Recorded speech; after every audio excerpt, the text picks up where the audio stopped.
Hello patrons, it's story time again. I'm so happy to be back in my studio, even though I had a wonderful time with family for Thanksgiving. It was just a joyous occasion. And so I hope all of you who were in the States and celebrate Thanksgiving had a nice, relaxing time. Even if you're alone at Thanksgiving, sometimes it's nice just for it feels like the world closes and you get a little break from things. So let's get started in this. If you're a new patron, I do story time on Wednesdays, and I am currently alternating books. I'm doing the Pastel Workbook on one Wednesday. Then next week we'll do Pastel Pointers by Richard McKinley. It makes for a nice mix because Jackie Simmonds' book has a lot of tutorial lessons, actual exercises, whereas Richard McKinley's book has a lot of great information. So they work well together. All right, so we are still in, I believe it's lesson 6. It's the landscape chapter. All right, so I mentioned last time that this chapter of the book or lesson is quite long. And in reading through it, I realize each page is worth its own attention. And so I'm not going to try to give too much information and us do too many exercises because I think they are a lesson in themselves. I'm sorry, my camera's shaking. Every time I wiggle, you guys have probably noticed I'm very energetic when I talk and I move, things jiggle around. So this week's lesson is on textures in the landscape. And I know I've actually talked about this in quite a bit of our critique painting sessions, where often we can suggest things rather than spell everything out. Jackie has some great comments on that, and I agree wholeheartedly with her suggestions and the way she explains things. So let's dive right in. We're going to talk about creating textures in the landscape. I'm going to zoom in real quick here. I'm going to try to do this video without a lot of editing after the fact. That's actually what really takes so much time. Making the videos and everything is not as time consuming, but then I got to go in and edit it and clip out parts I don't want. So doing it one take is a good idea. Also too, just on a quick, I'll zoom back out while I talk. Just for your information, for my patron ears only, I am setting up, as long as my Wi-Fi can handle it, to do some live painting. And I might use you guys as guinea pigs for my first live painting session. I want to do it similar to like a sketch and sip, a paint along. And I think I might do it on Fridays, maybe Fridays at 6 p.m. And what I want to do is have a live, it'll be on YouTube, and I will just basically have a lesson planned out. You guys would join in, you can chat and join along and have it real casual.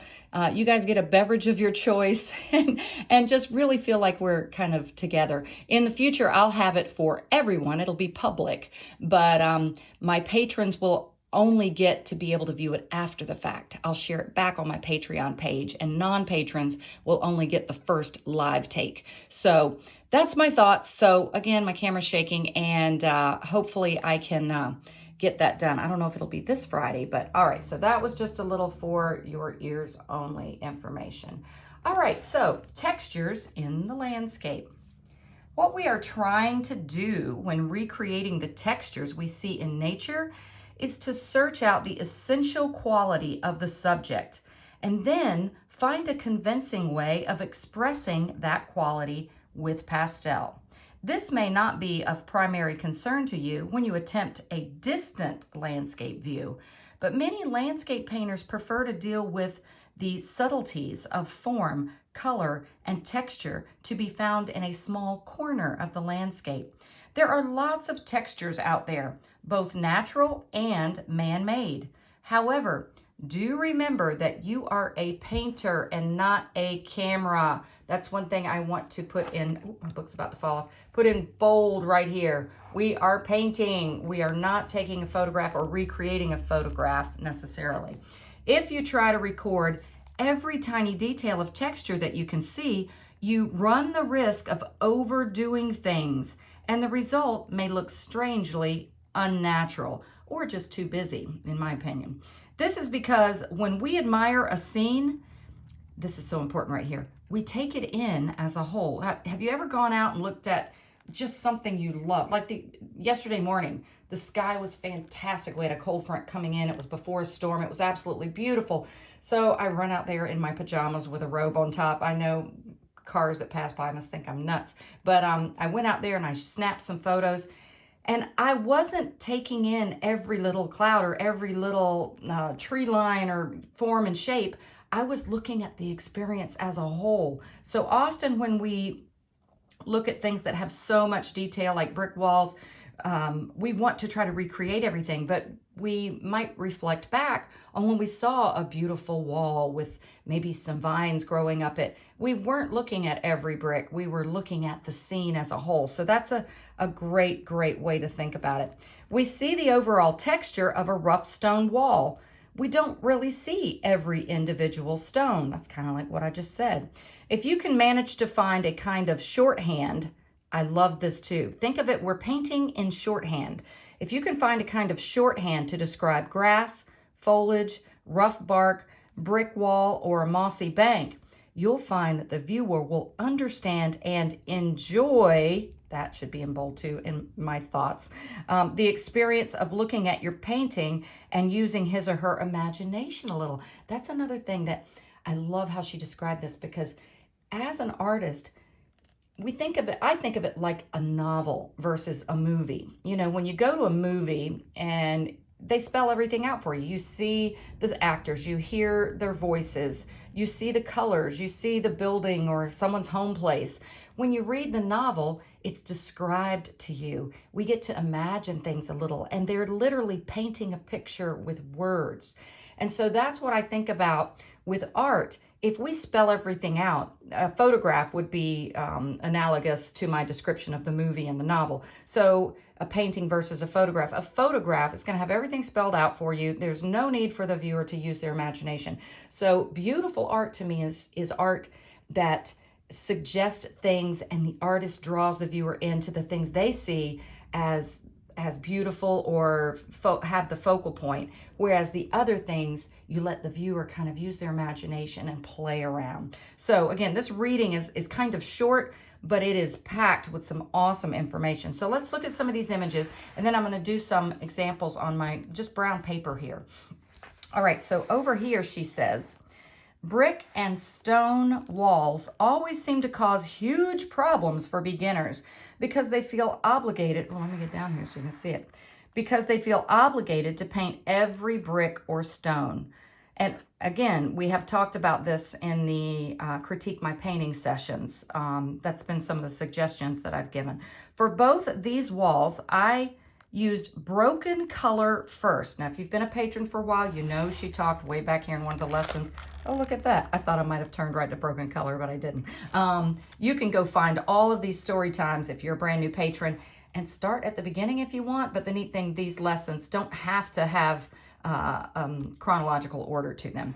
So for both these walls, she used broken color first and added the linear marks and spaces between the stones last. Now, this is the first time I'm reading this little section. I had read this before, but that's exactly the approach that I do when I do anything with this kind of detail.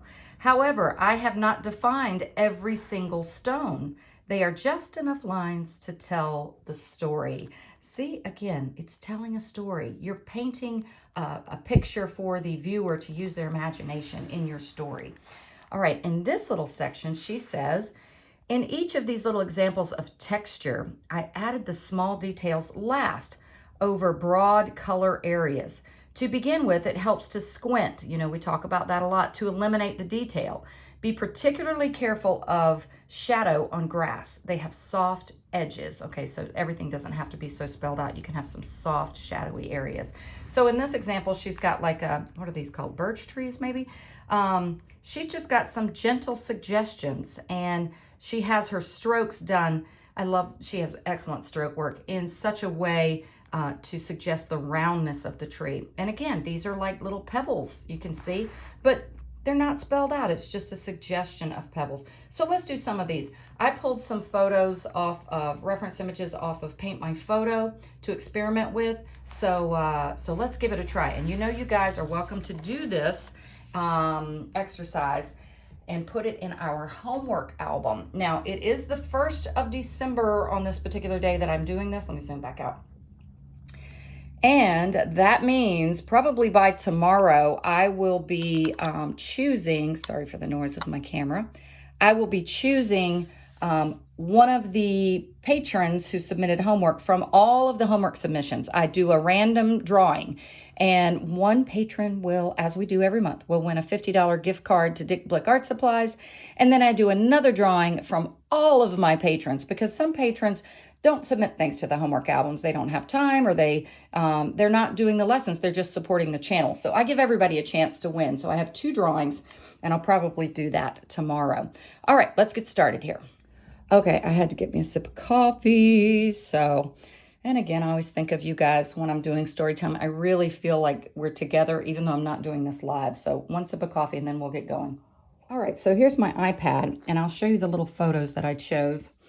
Here's some pebbles, and I'll include these images if you want to use these, or you can find some images yourself. But you're looking for images that, whether they're man-made or in nature, obviously this is in nature, they have kind of a pattern or detail to them. Here's a rock wall. This is a flat rock wall, which is kind of neat. And here is another rock wall. It's a little fuzzy, but it doesn't matter. It might help. Well, I kind of like this with this tree and this cactus. That's neat. And here is, here's some bricks. I like this kind of brick wall. It's like old world looking. So let's just focus on doing a few of those. And I'm going to show you kind of my supplies here. I'm going to see if I can get my camera zoomed out even more.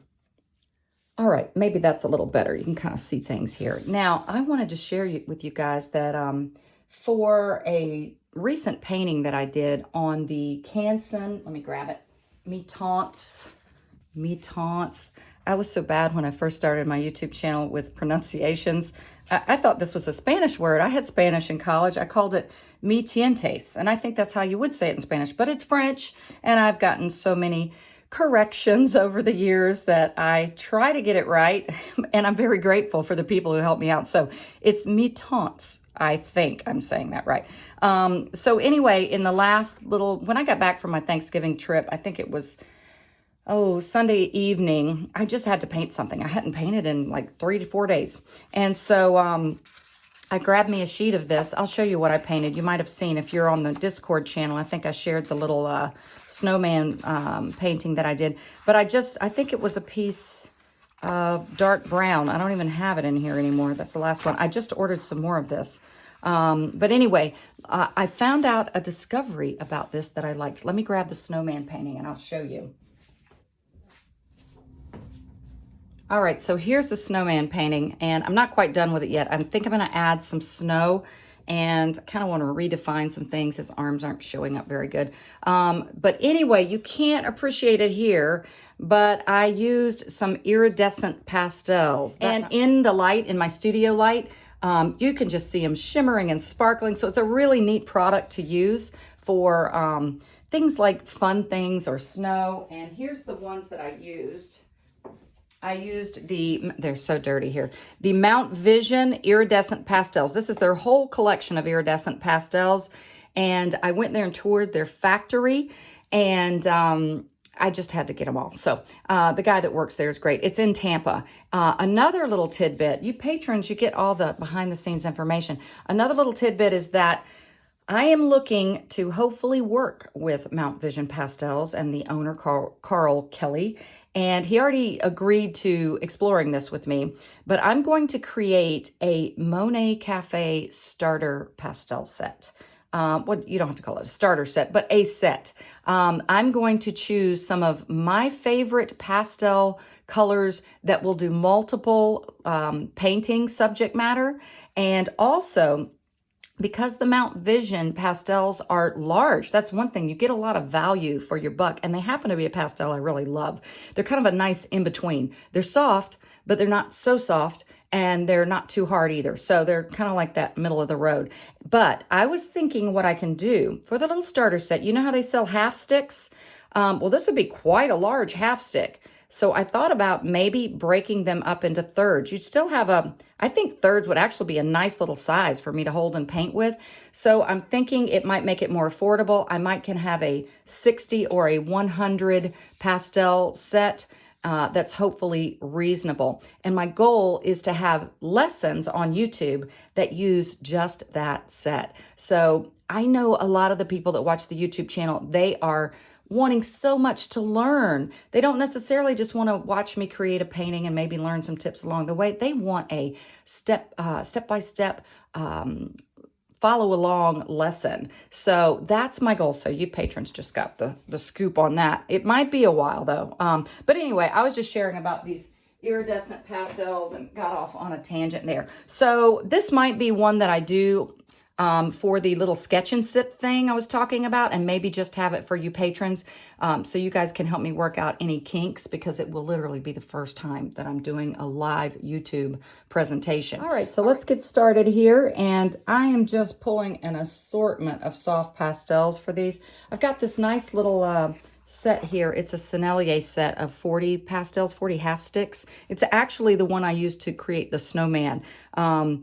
Obviously not every pastel. I didn't have these yellows in here, but the ones that are sticking up, that's kind of my little system when I use a set like this, is I stick up the ones that I've used. I even used that one a bit. I don't remember if I used these reds, but I use these reds. These are different ones. These are not necessarily Sennelier. So, so anyway, I have this set here, and I have my little appetizer tray color wheel set of ones that I used to create the painting I just uploaded today, the blue flowers, that a lot of people really liked that one. And I saved my pastels that I used in this tray so that I can create the larger commission piece. It was a preliminary piece. So now I have all the pastels that I used for that painting ready to do the large one. So I'm gonna leave these alone. I better move them or I'll accidentally grab them. But then I also have my little, I call this my little in-between stage. This is, I've worked on various paintings, and I have this little set. It's just a box that was a Sennelier set, I believe. Yeah, it was the plein air set by Sennelier. I love this set. And I repurposed the box. It had these nice little divisions in it, so I just added me some little foam. But it's my in-between where I have pastels, I worked on a painting, and then I come and lay them out just in their general sections. It saves me a lot of time not to have to go put them all back into my studio, like workshop set. So I'll be using a combination of these for this. I just thought I'd let you guys know. All right, so another sip of coffee, and then I'll get started. All right, I'm looking at the brick wall one now. Oh my goodness. And let me zoom in a little bit here. And similar, I'm just working on the brown paper that I've talked about before that I got from the company Brico on Amazon. And multiple videos ago, I shared how it's actually kind of a good surface for soft pastel. We're not sure about it being archival or not, but it's definitely good for practicing. So similar to what Jackie said, I would use basic colors and values first before I develop any detail. So let me get started on that.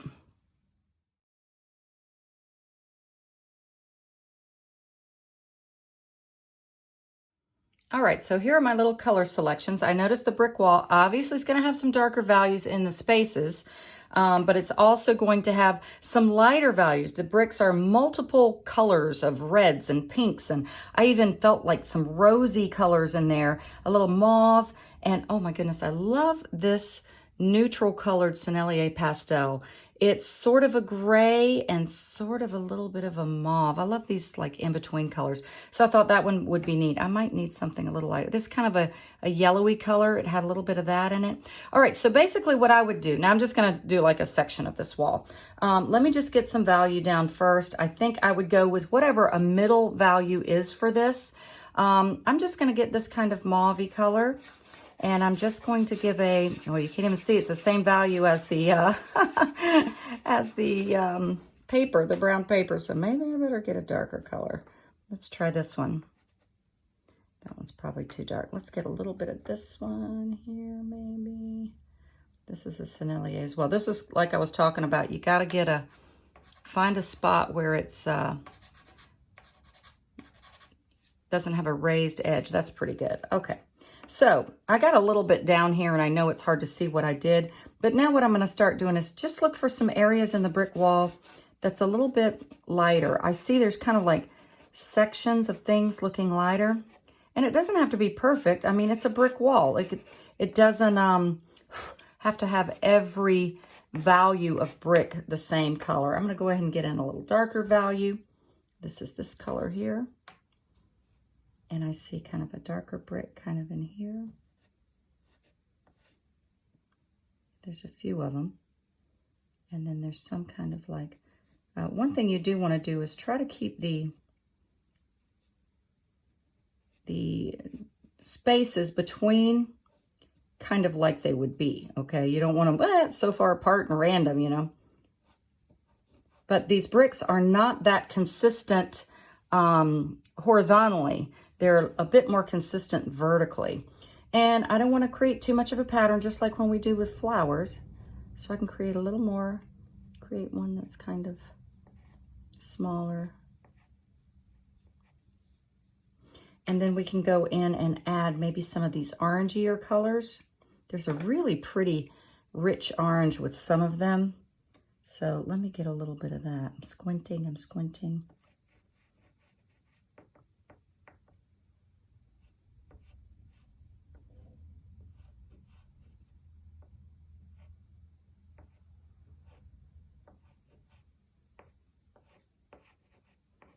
I've seen some of you guys do this rather successfully already. I've watched some of your work and observed some of your work, I should say.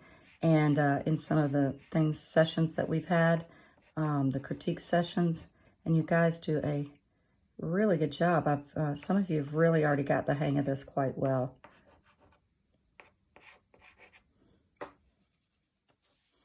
Go in and get some areas that are just even a little darker.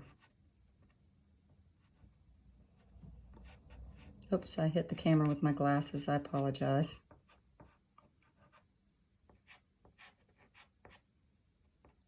Randomness is kind of key with this.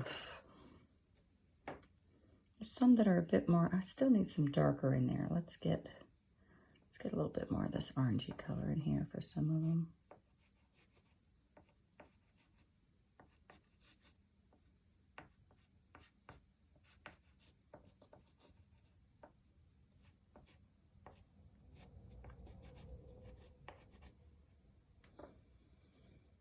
Now, let me work on some of these little lighter areas where there might be some little highlights and some.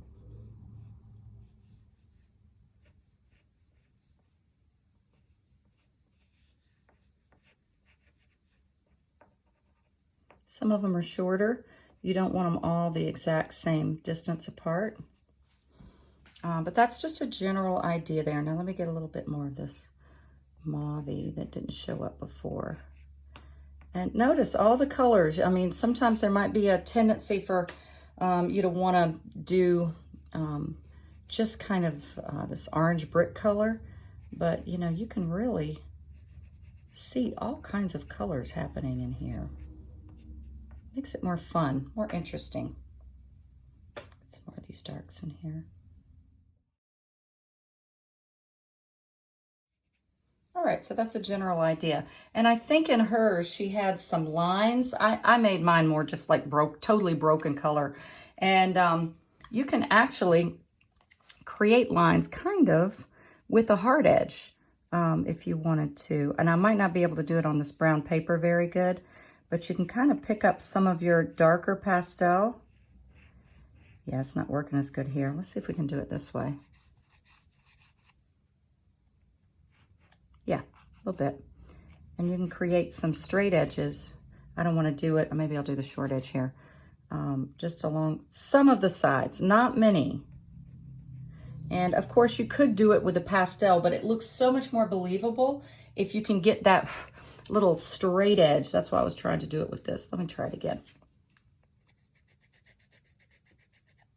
See, I got some pastel on it now. This is my YMCA card. I'll try to do the linear one again. That was my gym membership. Yeah. that I don't have anymore, so I pulled it off my key ring.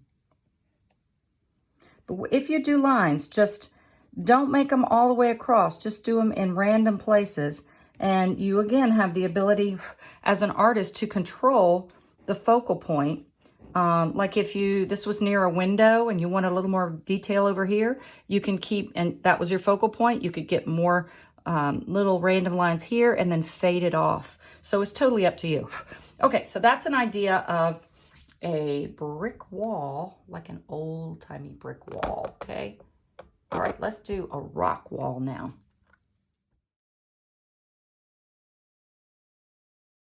All right, so let's do some rocks here. I'm just looking at this rock wall. Once again, I'll just do a little section of it. And I'm going to use this one. It doesn't show up a lot either. I keep picking these middle values that don't show up a lot. And I'm just going to randomly suggest rock shapes. She mentioned that they're sometimes hard for people. I actually find them easier than bricks, because you almost can do shapes and make puzzle pieces and fit them in together, you know? So I'm just creating some little shapes here. I know you can't see it, but it'll start to make sense in a minute. You can make like a little flat edge on the top of the wall. Okay, so there's some shapes that I've kind of interwoven with each other. Now I'm going to come in here and just take some of the rocks and make them maybe a bit darker. These rocks stick out so far, there's actually shadows being cast on them. Again, we're going to try to resist the urge to do them all. And I'm doing this really quickly. I'm not looking at the reference photo even as much as I should. Now let's get this little color here. Let's make this one's going to be a little darker. A few of them. Maybe that one. I'll keep this one lighter. Let's make this one darker. Let's make a little one in the middle here.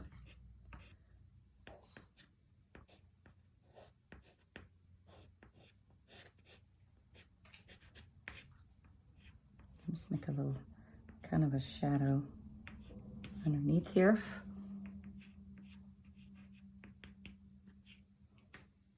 All right, now I'm going to get some of this darker. There's a lot of dark kind of in between. Oh, this is one that doesn't work real good on this paper. No, it's working better now. I think I'll blend this. This is really dark, darker than I wanted. I think I'll find something a little lighter, neutral. Let's see if this is darker than that one.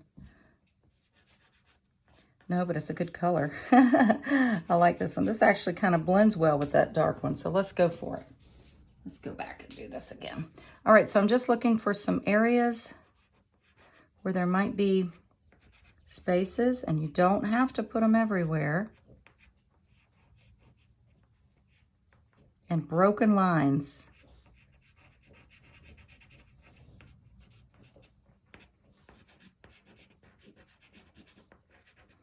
Now I'll go back and add this color back.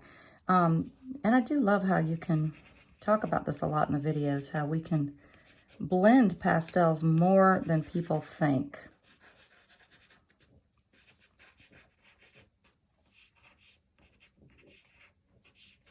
Even on brown paper. All right, hopefully you're getting the idea and things are starting to kind of take some shape here.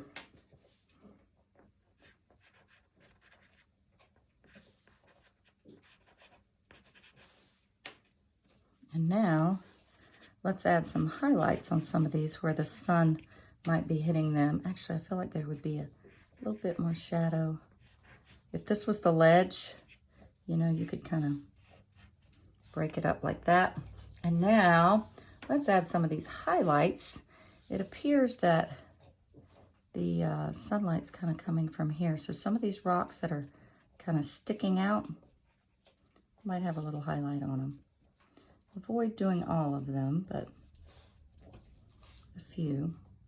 I think I wanted to do this one highlighted, but I don't want it to be all of these. All right, let's put just a little bit of highlight right here. All right, so you get the idea. So you can create a rock wall without having to create every single rock. I know that's kind of zoomed out. Let's see if I can zoom in here and you can see it better. All just, sorry, my camera's loud, or my holder for my camera, all just suggesting things, not spelling everything out. And I tell you what, let me let that go. It becomes a lot more enjoyable as an artist too, because you're just kind of relaxing and having fun and not having to look at every single rock that's in here. That would not be fun, right? So hopefully that helped. Now, she did do a pebble one too in hers, but I think that's probably enough information there. And so give a couple of these a try if you want. Use the reference images I provide or some of your own. And have fun, you know, just have some fun. So the next thing on the agenda is maybe Friday, maybe a live video. If not, if I can't get everything together for the live Friday snowman sketch and sit style of video, then I'll probably just create the video and upload the tutorial. So, but I'm going to give it a try. And now you guys know my special patrons. And by the way, I'm loving the Discord group. You guys have such a nice connection there. If you're a patron, you haven't got on it. It's I'm starting to figure it out. I mean, I figured out how to use it, but I'm starting to figure out the advantage of it. It's really better than Facebook as far as live chatting. You know, you guys are just cool with each other. It's really neat. All right, guys, I hope you enjoyed the story time, and I'll be back soon. All right, guys, happy painting.